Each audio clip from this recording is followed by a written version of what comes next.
खूप डोकं दुखतंय स्वाती. पलंगावर पडलेला अजय डोके धरून कळवळत होता. आहो, आपण डॉक्टरकडे जाऊयात का? तुम्हाला इतका त्रास होतोय. आता यावेळी कुठं जायचं? 1 वाजला आहे रात्रीचा. उद्या सकाळी पाहूयात, अजय म्हणाला.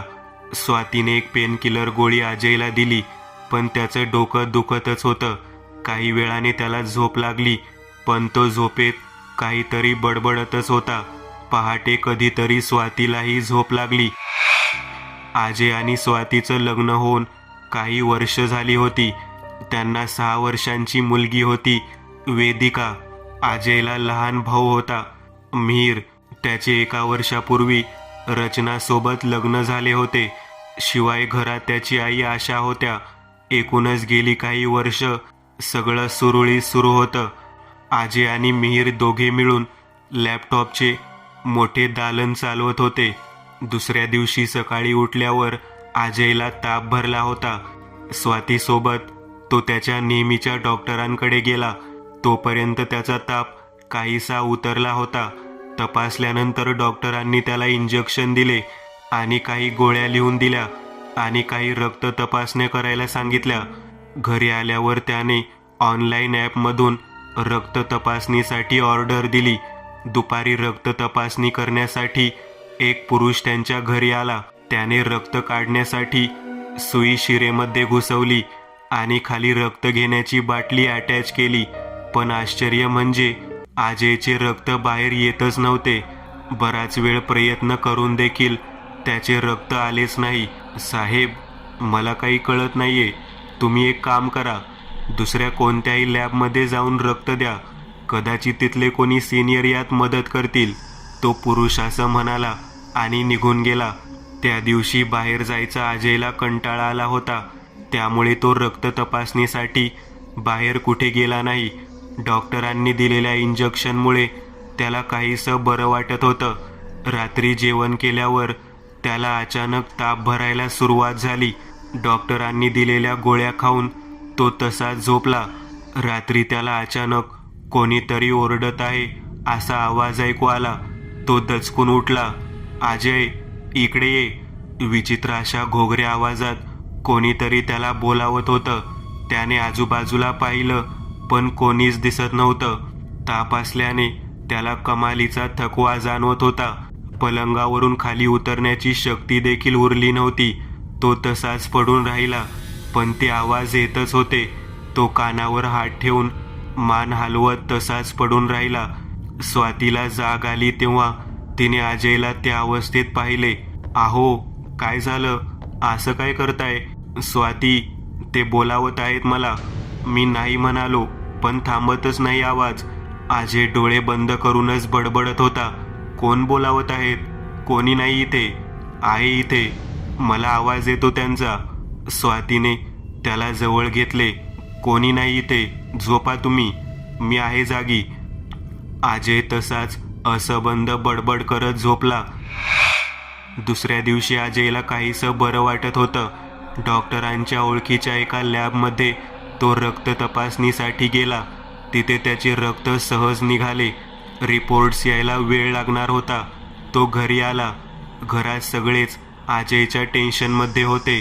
त्याचा ताप कमी जास्त होत होता. संध्याकाळी रक्त तपासणीचे रिपोर्ट आले. ते सगळे रिपोर्ट नॉर्मल होते. अजयला कोणताही आजार नव्हता. त्यामुळे घरातले सर्वजण निश्चिंत झाले. पण अजयला त्रास मात्र होत होता.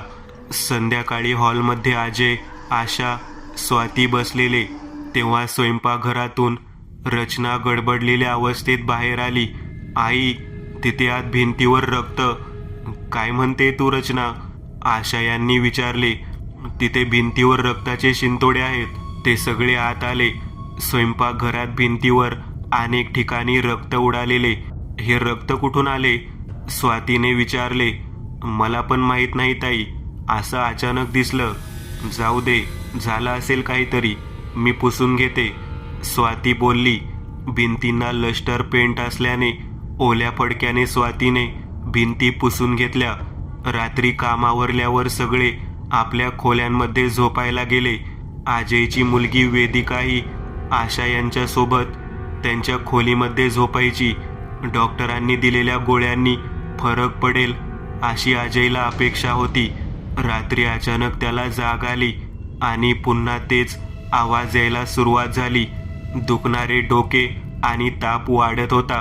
काय खरं आणि काय भास हे त्याच्या लक्षात येत नव्हतं. त्यावेळी त्याला पलंगाच्या समोर भिंतीच्या दोन्ही कोपऱ्यात उभ्या असलेल्या काळ्या आकृत्या दिसल्या. अर्धवट ग्लानीत असल्यामुळे तो त्या आकृत्यांना पाहून काहीतरी बडबड करत राहिला. हळूहळू त्या आकृत्या पलंगाजवळ आल्या. अजयला ते सर्व दिसत होतं, पण त्याच्या अंगात काहीही करायची शक्ती उरली नव्हती. त्या आकृत्या त्याच्यावरती आल्या. त्याला समांतर अशा अवस्थेत त्या आकृत्या तरंगत होत्या.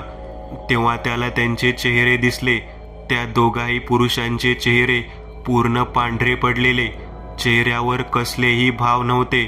त्या दोघांनीही त्यांचे हात अजयच्या दिशेने केले. हळूहळू अजयचे कमरेपासूनचे शरीर वर उचलले गेले. त्याला काहीही करता येत नव्हते आणि अचानक वर आलेले त्याचे शरीर धाडकन पलंगावर पडले. दुसऱ्या दिवशी स्वातीला जाग आली तेव्हा अजय पलंगावरच होता. तिने अजयला उठवायचा प्रयत्न केला, पण तो अजिबात हालत नव्हता.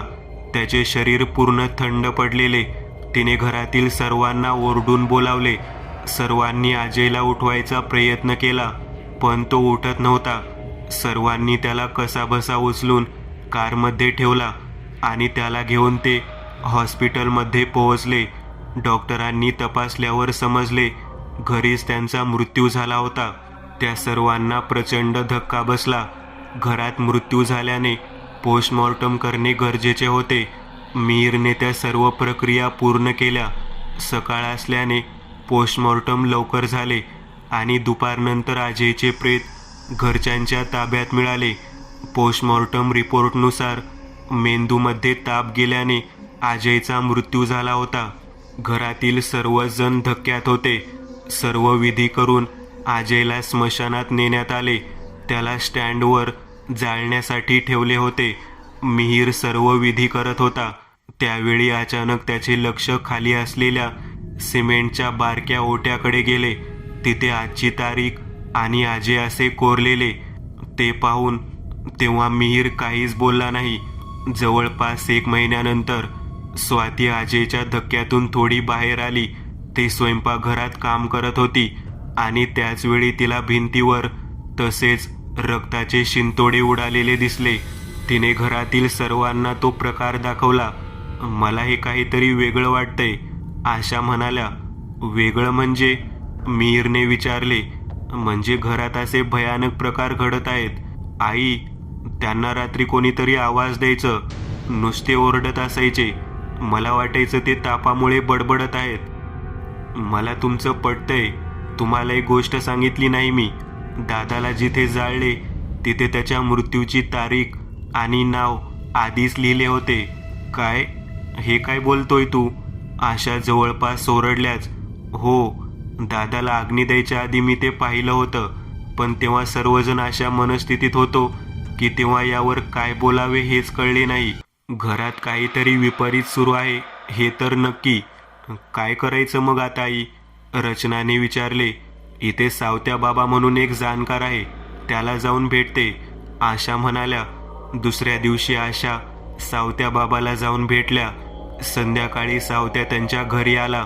जवळपास 40च्या वयाचा सावत्या अंगाने अगदी किरकोळ होता.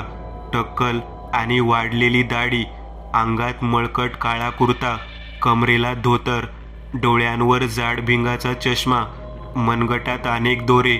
एकूणच त्याचा अवतार विचित्र होता. ताई, तू जे सांगितलं त्यावरून तरी असं वाटतंय तुमच्या घरात काहीतरी भयानक आहे. सावत्या आशा यांच्याकडे पाहत म्हणाला. काय आहे पण? माझा अजय कशामुळे गेला? मी एक विधी करतोय ते. घरात काय आहे काय नाही सगळं कळेल. सावत्याने सोबत काही लिंब आणलेली. त्याने ती समोर मांडून ठेवली. त्याने त्यावर बुक्का टाकून काही मंत्र म्हटले. त्यानंतर तो घराच्या प्रत्येक खोलीमध्ये गेला आणि खोल्यांच्या 4ही कोपऱ्यांमध्ये त्याने लिंब ठेवली. सगळे घराबाहेर चला आणि पुढील 2 तास कोणीही घरात जायचे नाही. सर्वांना उद्देशून सावत्या बोलला. पण नक्की काय होणार आहे? मिहीरने विचारले. जर का कोणत्याही खोलीमध्ये काही वाईट शक्ती किंवा नकारात्मक ऊर्जा असेल तर त्या खोलीमधली लिंब गायब होतील, सावत्या म्हणाला. घराच्या सर्व दारे खिडक्या बंद करून 2 तास सर्वजण शेजाऱ्यांकडे बसले. त्यानंतर सावत्या एकटा त्या घरात आला. त्याने प्रत्येक खोलीमध्ये जाऊन पाहिले. सर्व खोल्यांमध्ये लिंब जशीच्या तशी होती. सावत्या गडबडला. त्याचा होरा चुकला होता. त्याने सर्वांना घरात बोलावून घेतले. घरात काहीही वाईट शक्ती नाही, सर्व लिंब तशीच आहेत. पण मग हे सगळं का घडलं? आशयांनी विचारले. ते मी आता सांगू शकत नाही. मी घरी जाऊन पाहतो काय करायचं ते. उद्या सकाळी तुम्ही मला भेटायला या. घरात सर्वजण अजूनही द्विधा मनस्थितीत होते. सावत्या काय म्हणतोय त्याची वाट पाहूयात, आशा म्हणाल्या. रात्री सावत्या त्याच्या घराच्या हॉलमध्ये झोपला होता. रात्री त्याच्या डाव्या पायात अचानक वेदना होऊ लागल्या. काय होतंय हे त्याला समजत नव्हतं. वेदना अगदी जीवघेण्या होत्या. त्याला उठून नीट चालताही येत नव्हते. त्याच्या पायाच्या वेदना वाढतच गेल्या. अचानक त्याच्या डोळ्यासमोर अंधार दाटला. दुसऱ्या दिवशी आशा सावत्याच्या घरी पोहोचल्या तर घराबाहेर गर्दी होती. गर्दीमधून वाट काढत त्या पुढे गेल्या तर सावत्याच्या अंगणात त्याचे प्रेत ठेवलेले. बाजूला काही पोलीस उभे होते. तिथेच सावत्याचा साथीदार वीरेंद्र उभा होता. आशा त्याच्या जवळ गेल्या. काय झालं रे वीरेंद्र? ताई, काही कळेना. सकाळी मी आलो तर तात्या दार उघडत नव्हता. मी दरवाजा तोडून आत गेलो तर पायाला रक्त लागले. तसाच हॉलमध्ये गेलो तर तात्याचे प्रेत अस्ताव्यस्त पडलेले. त्याच्या पायातून येणारे रक्ताची ओघळ दरवाजापर्यंत आले होते. काय झालं पायाला त्यांच्या? काय माहीत, असं पाय फुटल्यासारखा झाला होता. मी लगेचच पोलिसांना कळवले. त्याचा काही परिवार तर नाही. तुला काही समजलं तर मला येऊन सांग, आशा बोलल्या. घरात स्वाती आणि रचना दोघी काहीतरी बोलत बसलेल्या. वरच्या मजल्यावर 2 बेडरूम होत्या. त्यातल्या एका रूममध्ये मिहीर शॉपमध्ये जायची तयारी करत होता. अचानक खाली बसलेल्या स्वाती आणि रचना यांना वरती काहीतरी पडल्याचा आवाज आला. त्या दोघी वरती आल्या. खोलीच्या दारामध्ये मिहीर उभा होता. काय झालं मिहीर? कसला आवाज आला? रचनाने विचारले. अगं, मी जॉगिंग मशीनजवळ आवरत होतो. ती मशीन उभी करून ठेवलेली. अचानक माझ्या समोरून एक काळी आकृती गेली. मी दचकून मागे सरकलो तर त्या मशीनला माझा धक्का लागला आणि ती खाली पडली. काळी आकृती म्हणजे नक्की काय होतं? स्वातीने विचारले. नीट सांगता नाही येत वहिनी, पण असं मानवी आकार पण धुराच्या स्वरूपात. कदाचित माझा भास देखील असेल. घरात इतकं काही घडलं असताना अशा गोष्टींकडे दुर्लक्ष करून कसं चालेल? आई त्या सावत्याकडे गेल्या आहेत, बघू त्या काय म्हणतात. तिघेही खाली आले. त्याच वेळी आशा सावत्याच्या घरून परत येत होत्या. काय झालं आई? काय म्हणाला सावत्या?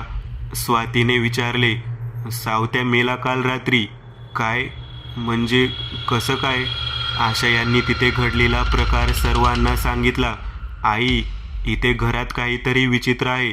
कळत नाही पण काहीतरी आहे. आता वरती भाऊजींना काहीतरी दिसलं. स्वातीने घडलेलं सगळं आशा यांना सांगितले. आपल्या घरात नित्य देवपूजा होत असते, तरी असं का घडतंय समजत नाही. बघूयात अजून कोणी सावत्यासारखा मिळतोय का. अजय गेल्यापासून स्वाती आणि वेदिका आशा यांच्या रूममध्ये झोपत होत्या. वरच्या मजल्यावर मिहीर आणि रचना त्यांच्या बेडरूममध्ये झोपले होते. रात्री 2च्या सुमारास मिहीरला अचानक थंडी वाजू लागली. त्यामुळे त्याला जाग आली तर दरवाजा बाहेरून त्याला कोणीतरी आवाज देत होतं. मिहीर, बाहेर ये. मिहीरने लक्षपूर्वक आवाज ऐकला तर तो आवाज अजयचा होता. त्याला धक्का बसला. मिहीर उठून बसला, तरीही बाहेरून तो आवाज येतच होता. काळोखी रात्र, सगळीकडे नीरव शांतता आणि त्यात बाहेरून येत असलेला त्याच्या मृत भावाचा आवाज. यामुळे तो घाबरला. त्यातच आता खोलीचा दरवाजा हलायला लागला. घाबरत तो दरवाजाजवळ गेला. त्याने हात लावताच तो हलणारा दरवाजा बंद झाला. त्याने सावकाश दरवाजा उघडला. त्याला समोर कोणीच दिसले नाही, पण दरवाजाच्या बाजूला गुडघे मुडपून बसलेली एका पुरुषाची आकृती त्याला दिसली. दोन्ही हात डोक्याला लावून तो रडत होता. दादा, तू इथं? मिहीर बोलला. तो अजूनच भयानक रडायला लागला. त्या शांततेत त्याच्या रडण्याचा आवाज थरकाप उडवत होता. दादा, मिहीर परत बोलला. त्या आकृतीने डोक्यावरील हात काढला आणि मिहीरला भीतीचा धक्का बसला.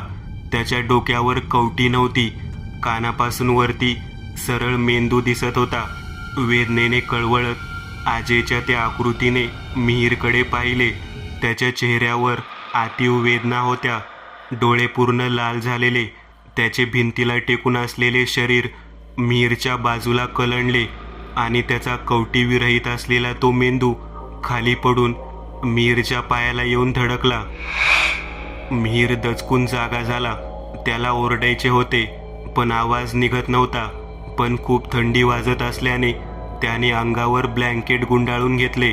त्याचे पाय पूर्ण थंड पडले होते. त्याला खोलीत धुक्यासारखं काहीतरी दिसायला लागले. हळूहळू धुकं काळपट बनले आणि त्याच्या चित्रविचित्र आकृत्या खोलीमध्ये फिरू लागल्या. त्याने थरथरत्या अंगाने कसंबसं रचनाला उठवले. रचना दचकून उठली. काय झालं रे मिहीर? रचना, खूप थंडी वाजते आणि पाय पूर्ण थंड पडले आहेत.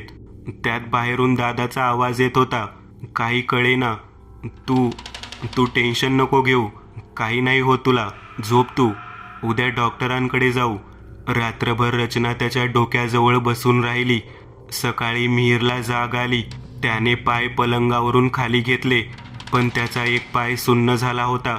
त्याला नीट उभंही राहता येत नव्हतं. रचना, वर ये लवकर, तो मोठ्याने ओरडला. त्याचा आवाज ऐकून रचना आणि स्वाती दोघीही वर आल्या. काय झालं मिहीर? रचना, अगं, माझा एक पाय हालतच नाहीये. असं कसं? मुंग्या आल्या असतील रे. अगं नाही, पूर्ण थंड पडला आहे. रचनाने प्रयत्न करून देखील त्याचा पाय हलला नाही. कसंबसं तिच्या आधाराने तो खाली आला. थोडंसं खाऊन ते दोघेही मोठ्या हॉस्पिटलमध्ये जायला निघाले. घरात स्वाती आणि आशा बोलत होत्या. त्यावेळी सावत्याचा साथीदार वीरेंद्र त्याच्या घरी आला. काय झालं वीरेंद्र? आशा यांनी विचारले. ताई, तात्या कशाने मेला ते समजले. काय झालं त्यांना? त्याच्या पायामध्ये असलेल्या सगळ्या शिरांवर रक्ताचा दबाव इतका वाढला की त्या सर्व शिरा फाटल्या. हे कशामुळे झालं पण? ते काही कळलं नाही. तुम्हाला सांगायला म्हणून आलो मी. वीरेंद्र गेल्यानंतर स्वाती आणि आशा बोलत होत्या. आई, काहीतरी विपरीत घडत आहे असं वाटतंय. आपल्या घरातील वातावरण असे एकदम भारलेलं आणि निगेटिव्ह झालंय. त्यांचं असं जाणं आणि आता भाऊजींचं हे. कालच सावते आपल्या घरी येऊन गेला आणि तो असा विचित्र मेला. तुला काय म्हणायचंय ते येते माझ्या लक्षात. सकाळीच मी आमच्या महिला गटात असलेल्या बायकांना विचारले होते. त्यातील एकीने मला एकदंत यांचा नंबर दिला आहे. ते असल्या प्रकारात तज्ज्ञ आहेत अशी ती म्हणत होती. मग तुम्ही केला का त्यांना फोन? हो ताई, यांच्या बऱ्याच तपासण्या झाल्या, पण नक्की काय झालं आहे हे अजून समजलं नाही. सर्व रिपोर्ट नॉर्मल आहेत, पण अजून त्यांना काहीच फरक पडला नाही, म्हणून ॲडमिट करून घेतलं आहे. तू काही काळजी नको करू. होतील भाऊजी नीट. आम्ही येतो तिथे थोड्या वेळात. आशा आणि स्वाती देखील हॉस्पिटलमध्ये पोहोचल्या, पण तिथे केवळ एकाला थांबायची परवानगी असल्याने त्या दुपारी परत घरी आल्या. या सगळ्यात वेदिकाकडे पूर्ण दुर्लक्ष झाले होते. लहान असून पण ती स्वाती सांगेल ते सगळं ऐकत होती. दुपारी स्वाती आणि वेदिका बोलत होत्या. आई, बाबा माझ्यासोबत आता बोलत का नाही? केविलवाण्या चेहऱ्याने वेदिकाने विचारले. अगं, बाबा नाही ना आता आपल्यासोबत राहत. खोटं बोलते तू. बाबा इथेच आहे की. मला दिसतो, पण मी काही बोलले तर बोलत नाही. घाबरून स्वातीने वेदिकाकडे पाहिले. कुठे दिसतो तुला बाबा? कुठेही. तुम्ही कोणी नसला की दिसतो. असा इथे तिथे फिरत असतो. आता मात्र स्वाती घाबरली. वेदिका खोटं बोलत नाही हे तिला माहिती होतं, पण आता ती देखील एकदंत यांच्या येण्याची वाट पाहत होती. संध्याकाळी 7च्या सुमारास रचनाचा स्वातीला हॉस्पिटलमधून फोन आला. ताई, मीरच्या दुसऱ्या पायालाही तसंच झालंय. त्याचे दोन्ही पाय काम करत नाहीयेत. रडत रडत ती बोलली, तू त्यांची काळजी घे, आम्ही येतो तिथे. ती हे बोलतच होती तोच तिला बेल वाजल्याचा आवाज आला. फोन ठेवून तिने दरवाजा उघडला. दारात एकदंत उभे होते. आधी ती एकदंत यांच्याकडे पाहतच राहिली. बारीक केस, थोडी दाढी, कानात भिगबाळी, अंगात सदरा आणि जीन्स, 6 फूट कसलेले उंच शरीर आणि डोळ्यात वेगळी चमक. आपण कोण? मी एकदंत. आशाताईंनी सकाळी फोन केला होता. अरे हां, तुमचीच वाट पाहतोय आम्ही, प्लीज आत या. एकदंत आत आले. त्याचवेळी वरून आशा देखील खाली आल्या. हॉलमधील सोफ्यावर एकदंत बसले होते. त्यांच्यासमोर आशा आणि स्वाती बसलेल्या. तुम्ही फोनवर सांगितलं, पण नक्की काय झालं हे सविस्तर सांगा मला, एकदंत म्हणाले. स्वातीने अजयसोबत घडलेल्या प्रसंगापासून आतापर्यंतच्या सर्व गोष्टी सविस्तर एकदंत यांना सांगितल्या. तुम्हा तिघींना काही विचित्र दिसलं का कधी? नाही, आम्हाला कधीच काही जाणवलं नाही, स्वाती म्हणाली. हे थोडं विचित्र आहे, एकदंत स्वतःशीच बोलले. हो ना, पण आता काय करावं? माझा साथीदार साहित्य घेऊन काही वेळात पोहोचेल, तोपर्यंत आपण हे घर नीट पाहूयात, एकदंत म्हणाले. त्यांनी त्यांच्या हातात एक ऊद घेतला आणि प्रत्येक खोलीमध्ये जाऊन तो फुंकला. सर्व घर पाहून झाल्यावर ते तिघेही हॉलमध्ये परत आले. त्यांच्या चेहऱ्यावर प्रश्नचिन्ह होते. काय झाले एकदंत? स्वातीने विचारले. या घरात काहीच नकारात्मक शक्ती जाणवत नाहीये. आता ती नसेल, पण तिच्या पाऊलखुणा तरी नक्की असायला हव्या होत्या, पण त्या देखील नाहीत. तो सावत्या पण असाच काहीतरी बोलत होता. अजयच्या चितेजवळ त्याची मृत्यूची तारीख लिहिलेली ना, असं मी कधी पाहिलं नाही. हे भूतबाधा किंवा तत्सम गोष्टींपेक्षा वेगळं आहे, त्यामुळे कदाचित घरात त्यांचा अंश नाहीये. 8 वाजण्याच्या सुमारास केशव सर्व साहित्य घेऊन आला. पिशाचे वेद आणायला मी गेलो होतो बाबांकडे, पण ते म्हणाले तिकडे घेऊन जाऊ नको, एकदंतला सांगा वाड्यामध्ये येऊनच वापर कर त्याचा, केशव बोलला. तेच तर यावेळी करू शकत नाही. हे जे काही आहे त्याचा काहीच अंश मिळेना. मग पिशाचे वेद वापरणार कोणत्या वस्तूवर? मग आता काय करायचं? आपल्याला आजची रात्र इथे राहावं लागेल, मग बघूयात काय होतंय. स्वातीने एकदंत यांची सोय वरती असलेल्या दुसऱ्या बेडरूममध्ये केली. रात्री थोडंसं खाऊन एकदंत आणि केशव त्या खोलीमध्ये झोपायला गेले. एकदंत यांची झोप सावधच होती. 1 वाजण्याच्या सुमारास एकदंत यांना जाग आली, कारण त्यांचा खांदा खूप दुखत होता. ते उठून बसले, पण खांदा अजूनही तसाच दुखत होता. त्याचवेळी त्यांना बाहेरून कोणीतरी आवाज देत होतं. एकदंत, मी आहे. सावधपणे एकदंत उठले. खोलीच्या कोपऱ्यात 2 काळ्या आकृत्या उभ्या होत्या. एकदंत यांचे लक्ष तिकडे गेले नाही, पण त्यांना इतके लक्षात आले, त्यांचा खांदा दुखत होता. ते नैसर्गिक नक्कीच नव्हतं, पण वेदना खूप होत असल्याने ते नीट विचार करू शकत नव्हते. ते कसेबसे बॅगजवळ गेले. त्याचवेळी त्यांच्या कमरेत कळ आली आणि ते खाली पडले. केशवला उठवण्यासाठी त्याला आवाज द्यायचा होता, पण त्यांच्या जिभेमध्ये प्रचंड वेदना होऊ लागल्या. बोलण्यासाठी जीभ वळतच नव्हती. ते वेदनेने तडफडत होते. त्यांच्या खांद्यामध्ये वेदनेसह आग होत होती. आपली शुद्ध हरपते याची त्यांना जाणीव झाली आणि त्यांनी त्यांची मूठ आवळली आणि डोळे मिटून चित्त एकाग्र केले आणि मनातच मंत्र पुटपुटले. त्यांच्या खांद्यात आणि कमरेत होणाऱ्या वेदना कमी झाल्या. ते उठून बसले. त्यांचे लक्ष दरवाजाकडे. तिथे त्यांना काहीतरी वेगळं जाणवलं. त्यांनी बॅगमधून करेच्या अभिमांत्रित पाण्याची बाटली काढली. ते दरवाजाजवळ आले आणि पटकन दरवाजा उघडला. सकाळी केशवला जाग आली तेव्हा एकदंत तिथे नव्हते. केशव खाली आला तेव्हा हॉलमध्ये आशा काहीतरी काम करत होत्या. तुम्ही एकदंत यांना पाहिलं का? केशवने त्यांना विचारले. हो, ते पहाटेच उठले होते. स्वातीला घेऊन ते कुठेतरी बाहेर गेले आहेत.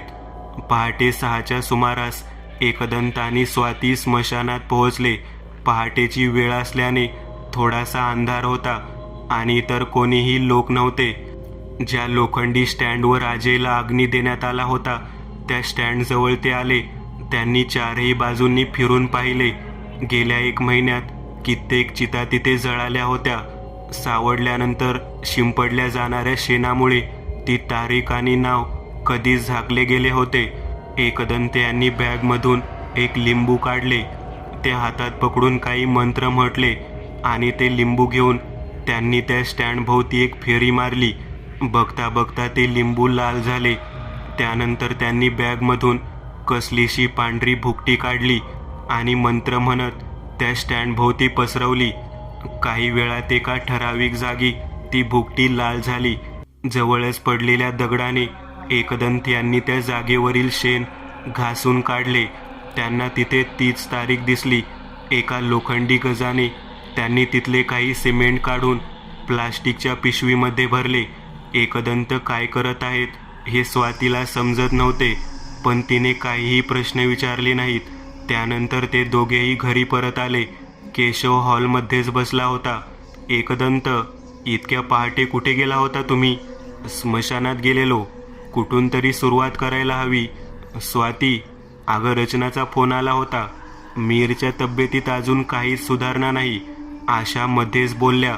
आशाताई, मी तुम्हाला थोडं पाणी देतो. ते पाणी रचनाला नेऊन द्या आणि तिला सांगा हे पाणी काही वेळाने मिहिरला प्यायला दे. जोपर्यंत तुम्हाला स्वाती फोन करत नाही तोपर्यंत तिथेच थांबा. एकदंत यांनी घरातली पाण्याची बाटली घेतली आणि त्यात थोडे कऱ्हेचे पाणी मिसळले. ती बाटली घेऊन आशा हॉस्पिटलमध्ये गेल्या. स्वाती, वेदिकाला तुझ्या सोबतच ठेव. तिला एकटीला सोडू नको. आणि मला आता काही साहित्य लागेल तेवढं आणून दे. केशव, तूही यादी घे आणि यातल्या वस्तू घेऊन ये. काही आपल्या घरी मिळतील तर काही विकत आण. एकदंत म्हणाले. केशव बाहेर गेल्यानंतर एकदंत यांनी हॉलमधली जागा मोकळी केली. काही वेळात स्वाती पिठाचा दिवा घेऊन आली. त्या दिव्याला वातीसाठी 4 बाजूंना तोंड बनवलेले. एकदंत यांनी त्यात तेल ओतून 27 काळ्या मिऱ्या टाकल्या. प्रत्येक मिरी टाकताना त्यांनी 27 नक्षत्रांची नावे उच्चारली. त्यानंतर त्यांनी मंत्राची काही आवर्तने केली. ती आवर्तने झाल्यावर त्यांनी क्षेत्रपालाला आवाहन केले. मग ते बाहेर आले आणि त्यांनी त्या घरावरून तो दिवा 7 वेळा उतरवला आणि बाहेरच ठेवला. त्यानंतर त्यांनी यज्ञकुंड समोर ठेवले. त्यात काही समिधा टाकल्या. इतर सर्व साहित्य मांडून तयार ठेवले. काही वेळात केशव त्याला सांगितलेले साहित्य घेऊन आला. एकदंत यांनी यज्ञात आग पेटवली. त्यात मंत्र म्हणत गुग्गल धूप टाकला. त्यानंतर केशवने आणलेल्या सामानातून त्यांनी सुकवलेल्या आघाड्याच्या फांद्या घेतल्या आणि एक एक करून त्या फांद्या यज्ञात टाकायला सुरुवात केली.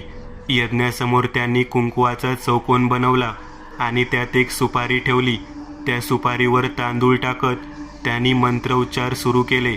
मंत्रोच्चार पूर्ण होताच तो कुंकवाचा चौकोन एका विशेष तेजाने झळाळू लागला. एकदंत यांनी हातात एक ऊद घेऊन डोळे मिटले. काही वेळाने त्यांनी डोळे उघडले आणि तो ऊद त्या चौकोनात टाकला. अचानक त्या चौकोनाने पेट घेतला.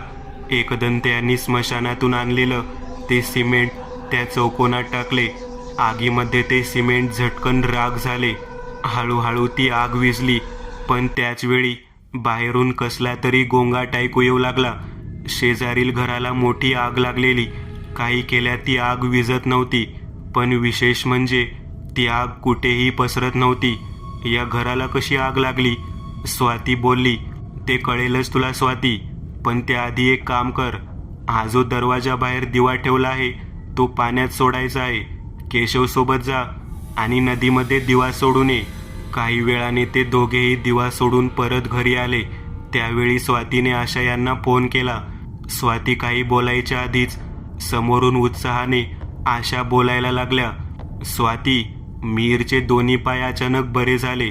काही टेस्ट करून संध्याकाळी त्याला घरी सोडणार आहेत. आई, मग तुम्ही त्यांना घेऊनच घरी या. असे बोलून स्वातीने फोन ठेवला. एकदंत, मिहीर भाऊजींना बरं वाटायला लागलं. आई त्यांना संध्याकाळी घेऊन येत आहेत. स्वाती म्हणाली. कल्पना होतीच मला. एकदंत काहीसे हसत म्हणाले. नक्की काय झालं एकदंत?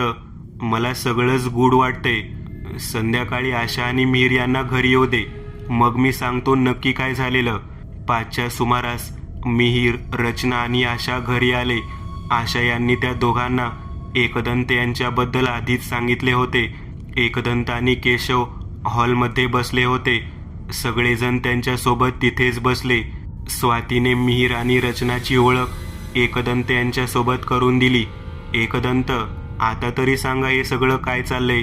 स्वातीने आधीरतेने विचारले. हा तर या घरात काही वाईट शक्ती नाही. हा त्या सावत्याचा अंदाज खरा होता. तुम्ही इतकी वर्ष इथे राहत आहात, अचानक वाईट शक्ती कशी येईल ना? पण मग एकदंत, या एकामागोमाग घडणाऱ्या घटना, मारणतंत्र, आधी अजय आणि नंतर मिहीर या दोघांवर मारणतंत्र वापरले आहे. म्हणजे ते जारण मारण असतं तसं काही? हां, पण हे जितकं सामान्यांना माहिती आहे तितकं ते सोपं नाही. अग्निपुराणात 6 षष्टकर्मांचा उल्लेख येतो. जारण, मारण, उच्चाटन, मोहन, विध्वंसन, स्तंभन ही नीच कर्मे समजली जातात. तंत्राचा वापर करून यातली कोणतीही क्रिया करण्यात येते. प्रत्येकाचे विधी वेगळे आहेत. पण हे मारणतंत्र अजयवर नक्की कसे वापरले? ज्याला हे तंत्र सिद्ध झाले आहे तो व्यक्ती कोणत्याही व्यक्तीच्या शरीरावर हव्या तशा क्रिया करू शकतो. म्हणजे उदाहरण घ्यायचं झालं तर, जसं आता सध्या बायोवार सुरू आहेत, एका विशिष्ट प्रकारच्या जीवाणूंना एकत्र करून विशिष्ट ठिकाणी सोडण्यात येते, तसंच मारणतंत्राद्वारे वातावरणात जे नकारात्मक कण आहेत त्यांना एखाद्या विशिष्ट ठिकाणी एकत्र आणता येते. त्याचा वापर करून मग एखाद्याच्या शरीरामध्ये विशिष्ट ठिकाणी वायू वाढवणे, नस आणि हाडाचे विकार, पित्त वाढवणे वगैरे गोष्टी करता येतात. पण अजयला काही विचित्र आकृत्या दिसत होत्या. कारण मारणतंत्रात अजून प्रकार आहे.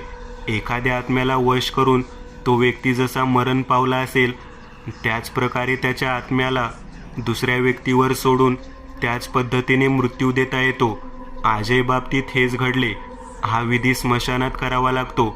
स्मशानात जाऊन त्याच्यावर असे 2 आत्मे सोडण्यात आले ज्यांचा मृत्यू मेंदूमध्ये ताप जाऊन झाला होता. त्या आत्म्यांना सूचित करायला त्या स्टँडजवळ अजयच्या मृत्यूची तारीख आधीच कोरली होती. पण मग त्याला इतके दिवस का त्रास झाला? कारण त्याच्यावर मंदमारण ही क्रिया केलेली. यात हळूहळू त्या व्यक्तीला त्रास देऊन मारण्यात येते. आणि घरात ते रक्ताचे शिंतोडे कसं काय आले? जसं तापामुळे अंगावर पुरळ येतात तसंच हे मारणतंत्राचे लक्षण आहे. त्या विधीमुळे घरात किंवा आजूबाजूला रक्ताचे शिंतोडे दिसतात.